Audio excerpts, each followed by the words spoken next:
You're listening to a Soul One podcast.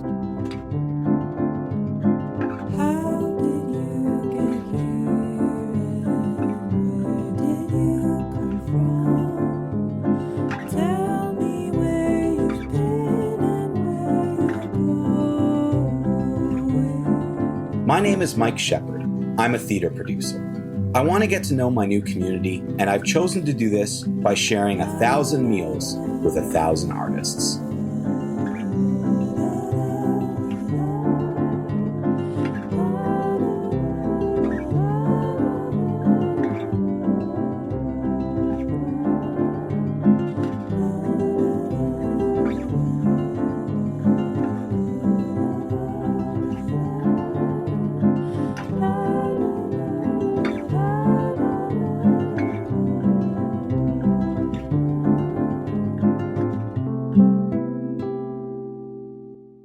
I'm so excited to be back with 1,000 meals with 1,000 artists. This is, I guess, technically our season 2 kickoff in my endeavor to meet 1,000 artists in the Ottawa community and share a meal with them and just talk about their life and their life in the arts. This week, I had the pleasure of sitting down with Kevin. Kevin, I knew about a year ago. I would have met Kevin when he auditioned for Guys and Dolls, which was a show I was directing with Lost Baggage Musical Theater. I've gotten to know Kevin a bit since that show, and I really wanted to sit down and talk with him to talk about his interesting background when it came to theater and musical theater. I was really surprised to learn he had only been on stage really for the past 2 years, that prior to that, he had a love for the arts. He's done a lot in music, as well as a lot of other things that he does in the arts. And it was really wonderful to just talk to someone coming from this perspective of loving the arts since they were young and only now really putting the theater side stage into practice. Kevin is someone who has a lot of experience in improv. He's been doing improv for a long time. But one of the things we talked about in our meal was that even on the improv side, he did a lot of coaching, behind the scenes work. Same with stuff in music when it comes to music producing and that side of it. He's done a lot of that. And the thrill of jumping onto the stage and being part of this really fantastic community of musical theater and theater here in Ottawa is something that's really new to Kevin. So I thought that was really, really fun. One of the things that I wanted to note about this is we are working with some new equipment now. You're going to find all the audio is so much better than it was in season 1, but we did have some audio issues. So thankfully, we were able to get some of our conversation together with Kevin here for you on the podcast. But we're still working out some kinks, and we'll have all that sorted in the coming weeks. I hope you enjoy the conversation I had with Kevin as we sat down at an oatmeal cafe for some breakfast on an early snowy morning. And we talked finally about what brought him to the stage and how he got to that point from someone who, as a kid, always enjoyed the arts and had a love for it. It was a wonderful conversation. I hope you enjoy it.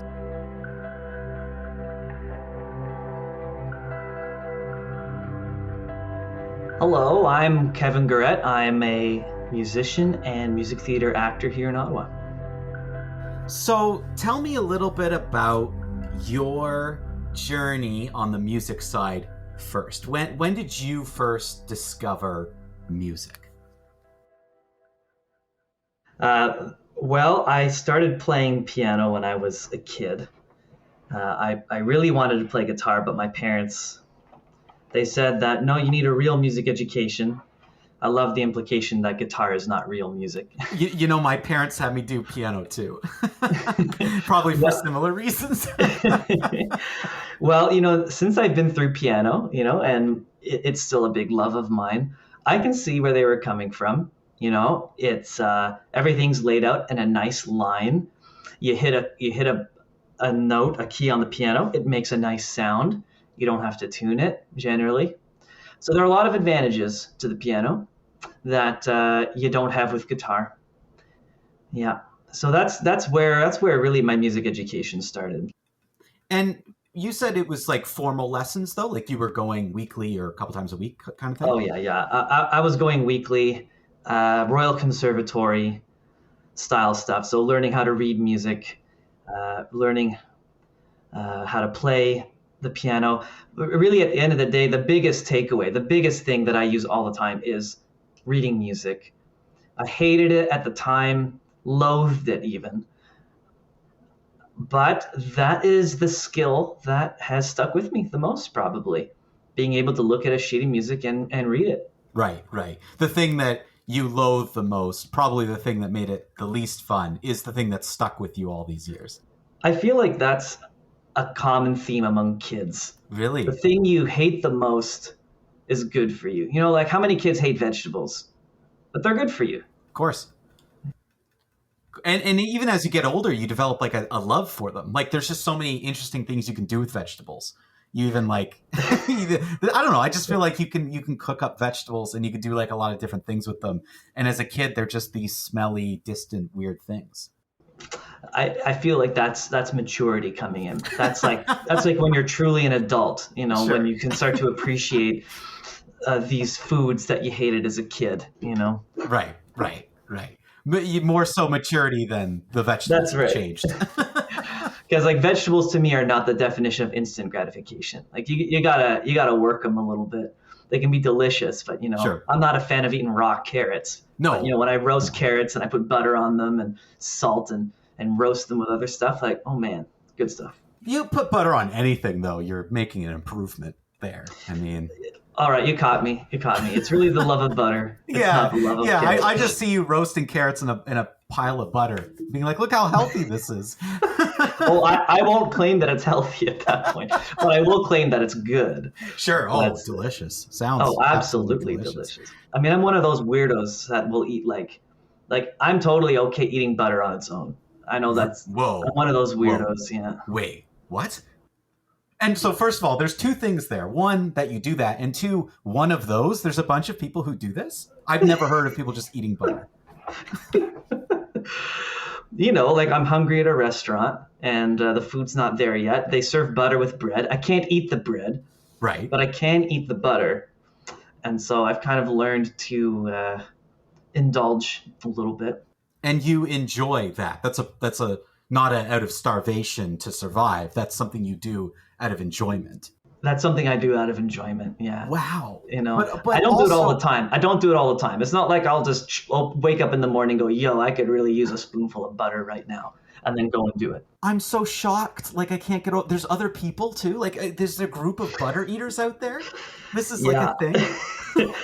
Yeah, I saw an interview with a comedian, and he said that one of his roommates when he was in college, that was her midnight snack. She would just grab a stick of butter and chomp it and eat it like a carrot. Now, not that bad. You know, I'll have like a spoonful as I'm making toast, you know, waiting for the toast to finish. But, yeah, you're waiting, and it's more of a byproduct of you're there, and you're like, I'll throw some of this in my mouth, kind of thing. Exactly. It's like when you cook with wine, you know, like I cook with wine all the time. Sometimes I even put it in my food.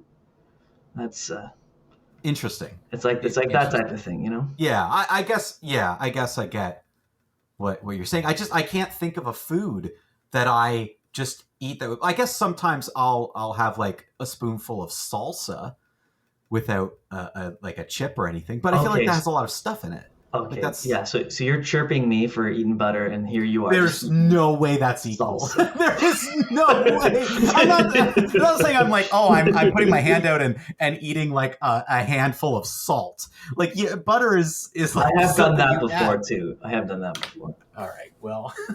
Listen, when the electrolytes are low and you need a kick to help the water absorb, you know, it's chemistry. I still, I don't know. I don't even know. You've done something that's rare for me. I don't even know where to go from here.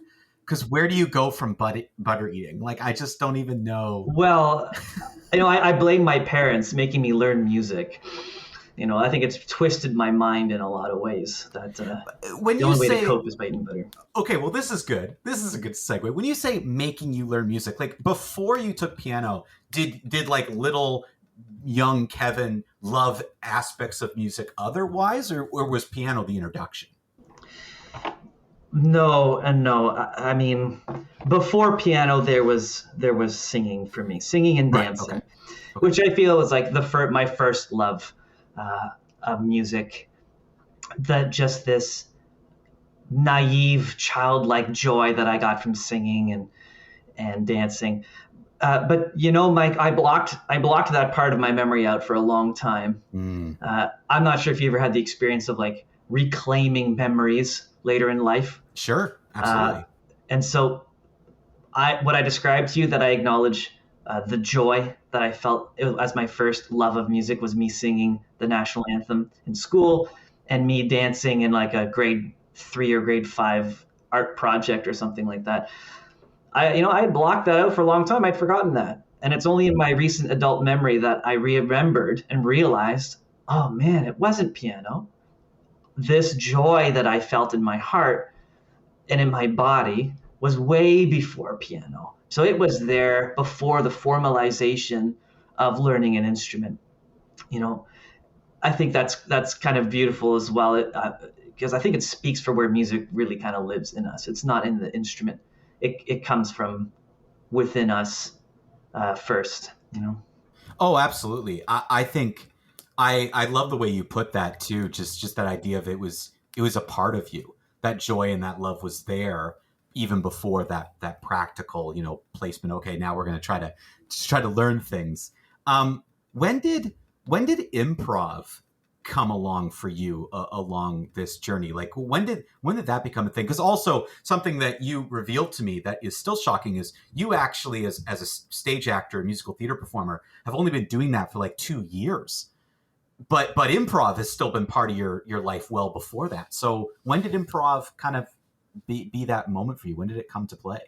Well, I'm going to be one of the classic people and say that I first learned of improv through Whose Line Is It Anyway? Oh, really? Right. I loved that show.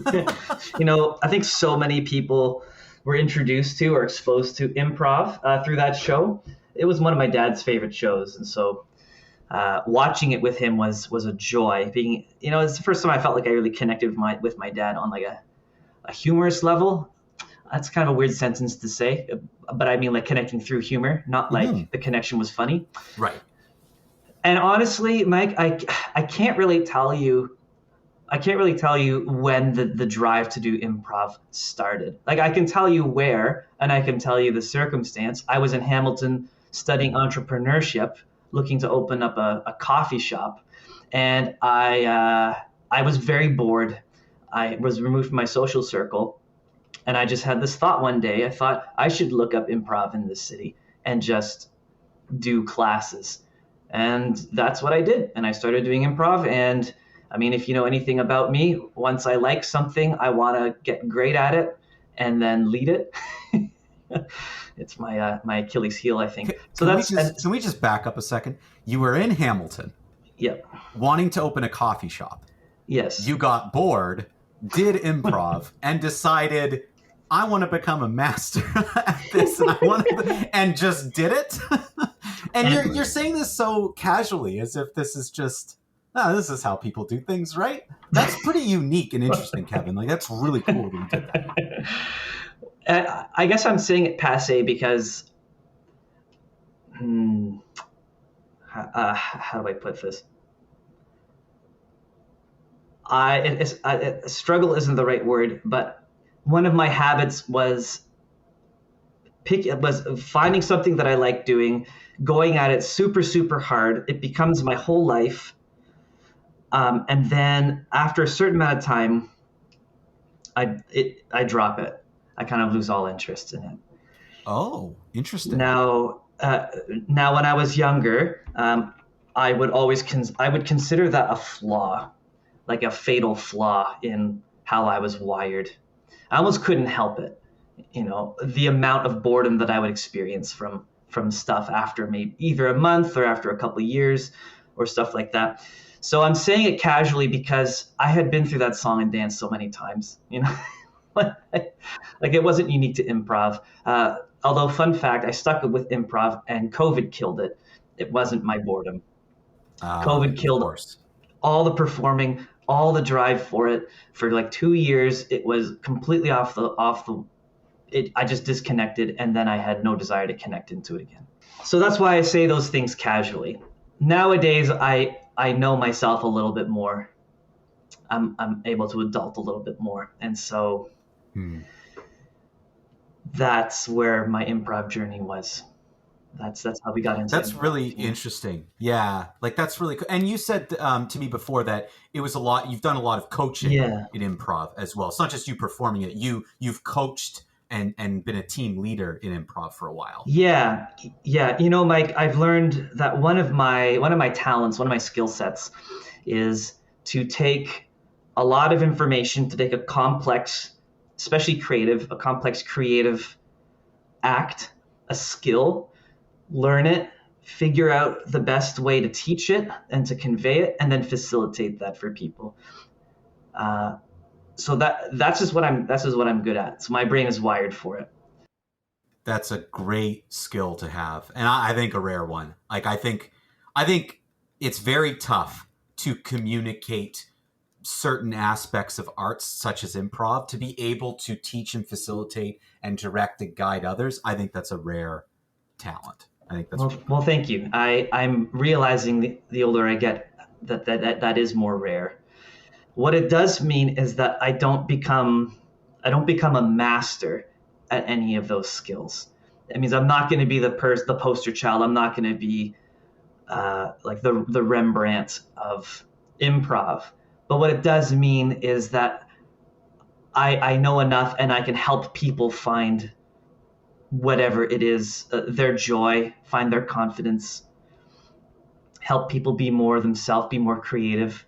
And that's like the joy of facilitation for me. That's kind of Yeah. where I am in my happy place. Yeah, I love performing. I love when art speaks for itself. I love when people feel things when they see art. But I think if I marry a talent and I marry a love, it's going to be in facilitation. I do that from the acting side. Like I love where I'm at right now. It's only been 2 years, but I've done 6 or 7 shows, which is quite substantial. So whenever new people come in, I love being that guy to just say hello. I've been in your shoes 2 years ago. If you need any help, let me know, and help them feel welcome. Well, it's so interesting that again through doing music improv, you finally got on stage in musical theater only 2 years ago, and then again have taken off to do 6 shows in 2 years. But what you just described of you when you go for something, you go for it. And you're just into it, then helps clarify that a little bit. I'm just surprised it took you this long to jump on stage, considering that improv, right, to any kind of theater is such a easy leap to go from. The fact that it took you this long to me is still so interesting. I find it interesting too. To be perfectly honest, and this may shock some people who've performed on stage. I actually found walking on stage in an improvised setting way less daunting than walking on stage in a music theater or a scripted setting. That is surprising. That is surprising to It, hear. it is. It's a different skill set. I was always good. I was always quick on my feet. I felt I always had the mind for improv. I'm pretty verbose. I'm charismatic, which I think lends itself to improv anyway. And I like to listen. These are all skills that translate into an improvised setting. And so really the rehearsals were just working out the kinks and kind of working out the subtle messages. I'm sorry, the subtle signs, the cues you give to people, how to read people. So when you would walk on stage, I didn't find it scary. Sure, it was scary at the very beginning when you didn't know what you were going to say, but literally within a minute of the show starting, you're like, oh, this is what the show's going to be. Let's just watch it unfold. And if it tanks, then it tanks. Then that was it. Yeah. And that I think that's what frightens people though, that tanking. The idea that you could come up with something, create something out of nowhere, it's improvised, it's not scripted, it's not in your hands at all. You have full control over it, and then it tanking is heart-wrenching. I mean, I remember doing improv in school. Like I remember that being a part of it, and it was always some of the scariest things. Even though I can look at myself and say, well, my sense of humor and my mentality is always yes and a situation, because that always makes it like accept situations, that makes it better. And that's what made me decent at improv. But I still found it to be the scariest thing in the world because you're holding it. If it crashes and burns, I'm like, this is 100% my fault. Like, that's what I feel like. I can't be like, well, the script's bad. Like, it's just me. That's right. You know, what you're describing was echoed in many of my troupe members and the students that I've taught over the years. And you know, one of the ways we got around that, at least in the musical theater troupe that I ran, I told the troupe guys, you know, there were 5 or 6 of us, and I said, listen, you know, when we start, and we're starting today, when we start doing this, 50%, maybe even 60% of our scenes are going to suck. They are going to just be awful, cringe scenes that go nowhere and make us feel like shit. 40% of the scenes are going to be good. Our job with rehearsals and with being a team is not to eliminate the songs that the scenes that make us cringe and you know, that suck. It's to just reduce their number. And so if we can get to a point where out of the night, 15% of our scenes are bad, but 85% are great, so maybe 80% are great and 5% are just absolutely amazing, then we've won. It's not about eliminating bad scenes or eliminating stuff that doesn't work, right? It's about minimizing their impact and about minimizing those moments. Because maybe the scene doesn't work, not because it actually sucked, but because we took a chance on something. We went out on a limb, we tried something new, we took a risk. We do that on stage acting too. You know, you interpret a line a different way and it does not work and you fall on your face. That would be the 15%. And that's okay. It happens a lot. Happens a lot. It does. And it is okay though, because you know, you're like I always try to say when working on theater shows, you're here to play. And sometimes you play and it doesn't go the way you want it to. Because that's the nature of play, whether it be sports or your imagination, or you're playing as a kid. Sometimes things go differently than the way you thought it was going to, but you're experimenting. And I think the good facilitators create a safe space to do that. Yeah, we have to allow that to happen. Otherwise, you're going for an ideal or a perfectionist standard. And when those moments happen, and they will, there's no ifs, ands, or buts, they will, then it's going to shatter people. It'll crumble the morale. And it'll hit way harder than if we accepted them in the first place and let them wash over us, as opposed to sucker punching us in the stomach. All of these skills must have been so helpful for when you did finally do your first like stage theater show. Like you must have found this gave you such a great base to begin with. It gave me a great base, but I learned quickly in my first stage show that I had a lot to learn. I had so much to learn. You know, I was humbled. I was humbled for like the first year and a half of doing music theater. I was humbled because I'd never done formal acting before. And there was always this kind of the back of my mind dream, oh, it'd be so cool to be a film actor, you know, watching behind the scenes Lord of the Rings, you know, oh man, how cool would it have been to be Aragorn or something? Look how much fun they're having. And they make it look easy. They're just acting. They just go and be somebody. There was always a part of me that thought I could just step on stage and do it. Just be instantly good at it. How hard could it be? I'm creative. I'm good at this stuff. Well, it turns out it's really hard. Yeah. And I was continuously humbled. And I felt I got raked over the coals sometimes. But you know, instead of giving up and instead of having it punch me in the stomach, I just let it wash over me and accepted the fact that, you know what? That's okay. I don't have to be a film actor. I don't have to be the Viggo Mortensen of stage acting. I can just... Very few are, right? Like it's unattainable. It's like, it's unattainable. I mean, it is attainable. I mean, there is a Viggo Mortensen and there is a Brad Pitt and there's all these people, but you might as well just let you be you and do your thing and learn and grow from all those experiences. You're naming some real heavy hitters who they are very unique in of themselves, and there aren't other versions of them. So yeah, I mean that's understandable, because yeah, those are really tough comparables. You must have then. I mean, you said that you were humbled. You had moments and times of learning, and you had to kind of push forward through it. You must have had a positive experience though your first time out to make you do 6, 7 shows or so in 2 years. It was very positive. It was positive because it was, I'm going to say the words finally an art form. That's kind of what it felt like. There was finally this art form that I was a part of this inner circle of performers that pulled all of my creative interests together.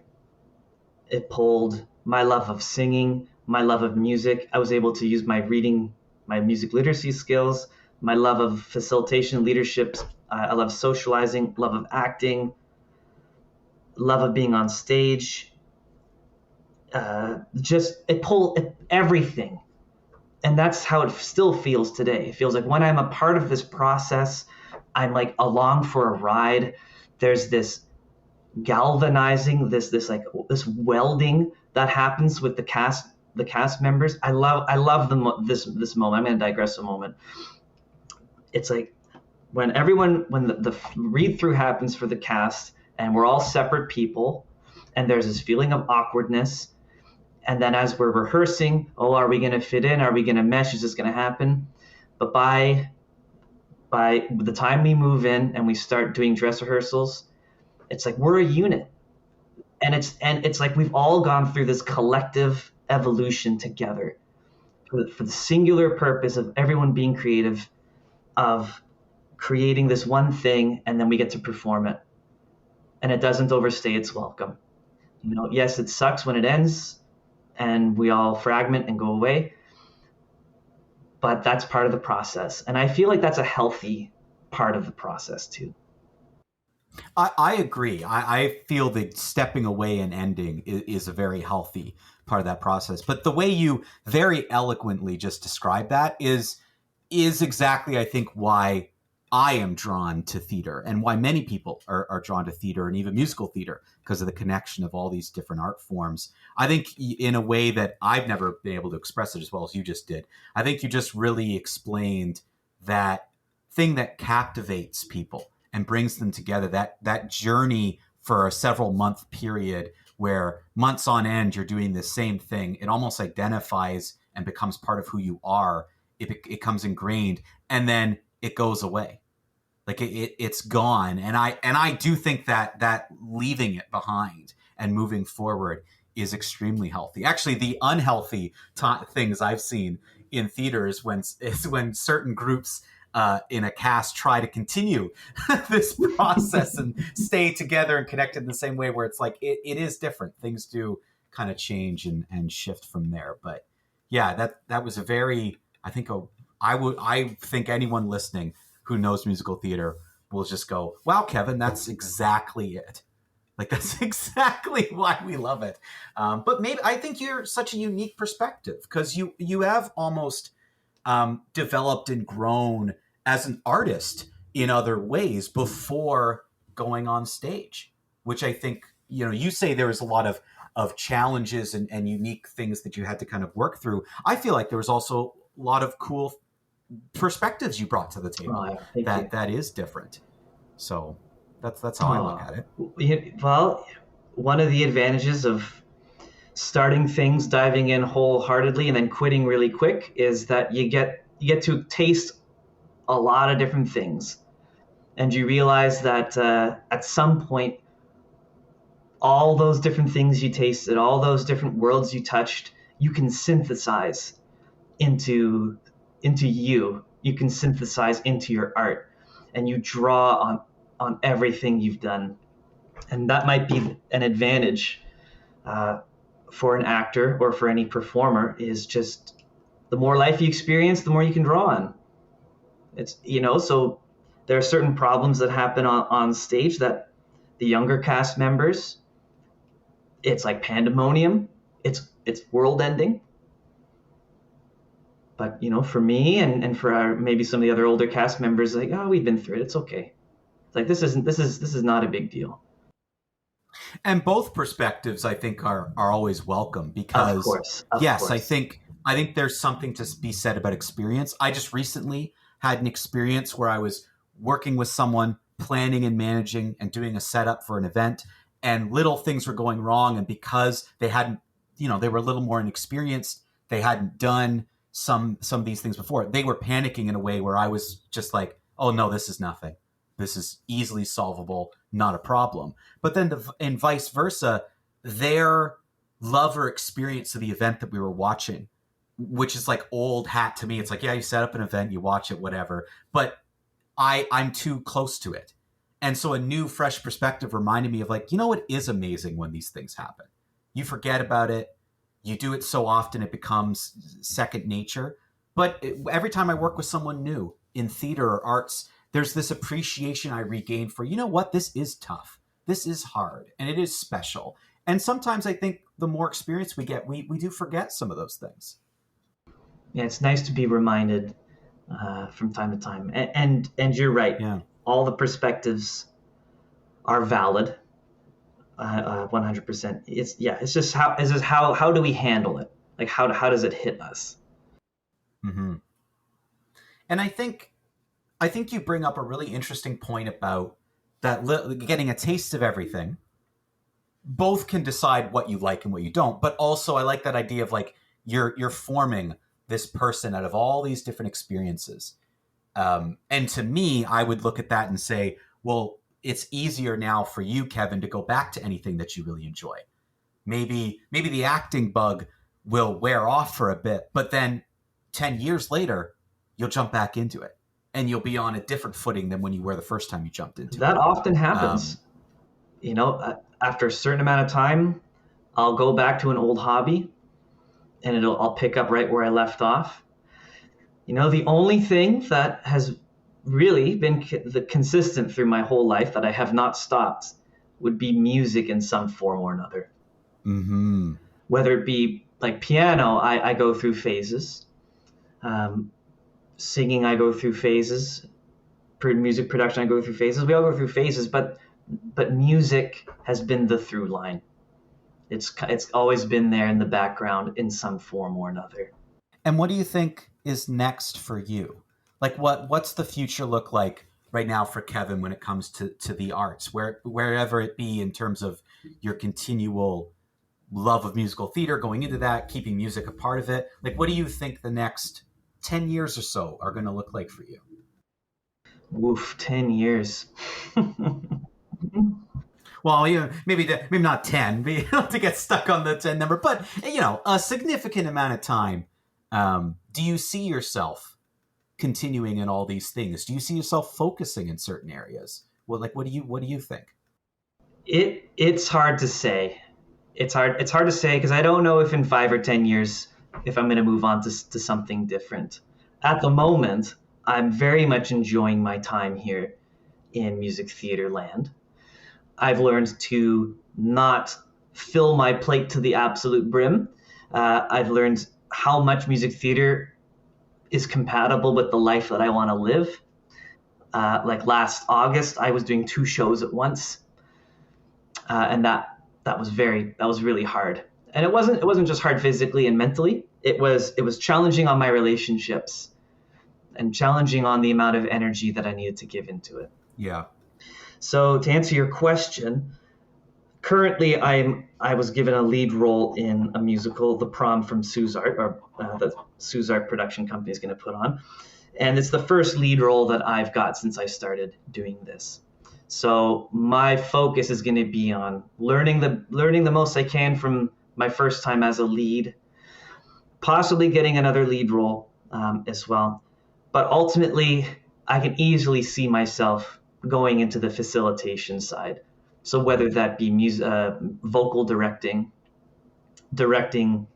as a whole, just directing something, producing something, just helping bring, doing what I always do, helping create a space for people to come and be creative and to facilitate that space for people. I just wanted to make sure that before I do that, I taste and I get my fill and I feel complete with the acting side. I didn't want to prematurely jump into that hosting side as I so often do. I guess it's a resolution I made to want to slow down and savor where I'm at, as opposed to wanting to knee jerk and jump into different aspects of a discipline.